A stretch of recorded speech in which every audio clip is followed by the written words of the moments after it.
Here for winter, we have roast rack of lamb with a combination of roast fennel, onions, and grapes alongside a homemade olive butter. So Julie, as the person who recipe tested this, I have one question in particular, which is with chef recipes like this one that are adapted from actual restaurant menu items, and this is based on an actual lamb at his restaurant Pasjoli in Los Angeles, I'm curious how adaptable it actually is for a home kitchen. So where would you rank this as far as easy, medium, or hard?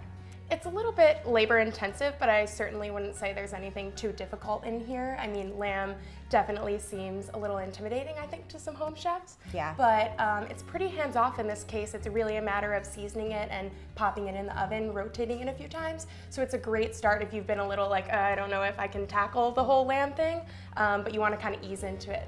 Daniel Lovig, who's the wine director at Pasjoli, pairs this with a Gigondas from the 2016 vintage, which happens to be a 99-point vintage. Yeah. Really, really good, and sort of similar to how the dish has lots of savory elements, a lot of fruit as well from the roasted grapes and even the lemon.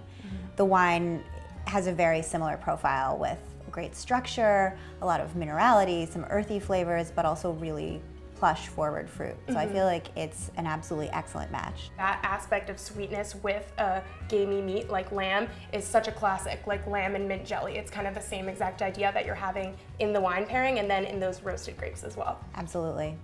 Well, Julie, thank you so much for telling us a little bit about your experience cooking this at home. Sure. Check it out in your December 15th issue of Wine Spectator and on winespectator.com.